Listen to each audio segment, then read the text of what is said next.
পাকিস্তান এবং আফগানিস্তানের মধ্যে আবারও সংঘাতের শঙ্কা তৈরি হয়েছে। আফগানিস্তানের নাঙ্গারহার এবং পাকতিয়া প্রদেশে পাকিস্তানের ড্রোন ও বিমান হামলায় মারা গেছেন 17 জন।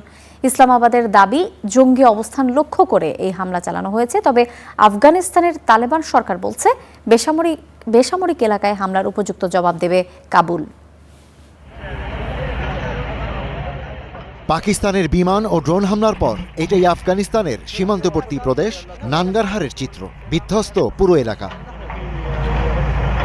একই রকম বিধ্বস্ত হামলার শিকার আরেক প্রদেশ পাকতিয়া। দুই প্রদেশে ব্যাপক হতাহতের কথা বললেও বিস্তারিত তথ্য এখনও প্রকাশ করা হয়নি। এই হামলাকে ভূমিকম্পের সাথে তুলনা করেছেন স্থানীয়রা।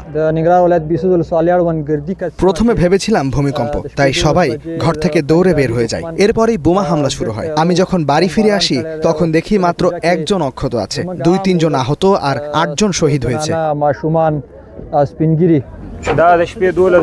পবিত্র রমজানে নারী, শিশু ও বৃদ্ধ সহ বেসামরিক লোকজন নির্মমভাবে নিহত হয়েছে। এটি একটি অপরাধ। গত রাত এমন মনে হয়েছে যেন আমাদের উপর কিয়ামত নেমে এসেছে। ইসলামাবাদের শিয়া মসজিদে আত্মঘাতী হামলা সহ সাম্প্রতিক বিভিন্ন জঙ্গি হামলার জন্য আফগান মদতপুষ্ট জঙ্গি গোষ্ঠী তেহরিকি তালিবানকে দায়ী করছে পাকিস্তান। পাক সামরিক দপ্তর বলছে, আফগান কর্তৃপক্ষকে বারবার বলা সত্ত্বেও তারা জঙ্গিদের বিরুদ্ধে কোনো ব্যবস্থা নেয়নি। সে কারণেই এই হামলা।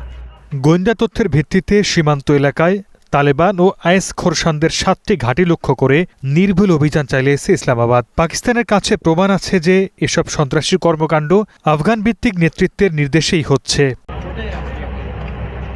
আফগান কর্তৃপক্ষ জানিয়েছে, হামলায় বেশ কটি আবাসিক ভবন ক্ষতিগ্রস্ত হয়েছে। হামলার তীব্র নিন্দা জানিয়ে সময়মতো উচিত জবাব দেওয়ার হুমকি দিয়েছে তালেবান সরকার। নারী, শিশুসহ নিরীহ বহু বেসামরিক নাগরিক নিহত ও আহত হয়েছে। এই হামলার তীব্র নিন্দা জানাই। এটি আন্তর্জাতিক আইন, প্রতিবেশীর প্রতি সৌহার্দ্যের নীতি ও ইসলামের মূল্যবোধের স্পষ্ট লঙ্ঘন। বিশ্লেষকরা বলছেন, পাক আফগান সীমান্ত সংঘাত আঞ্চলিক নিরাপত্তার জন্য নতুন ঝুঁকি তৈরি করতে পারে, যার সুযোগ নিতে পারে আইএস খোরসানের মতো উগ্র জঙ্গি গোষ্ঠী। সমস্যার স্থায়ী সমাধান না হলে এই সংঘাত দীর্ঘমেয়াদী হওয়ার শঙ্কা জানাচ্ছেন বিশেষজ্ঞরা। Ishtiaq Hossain, star news.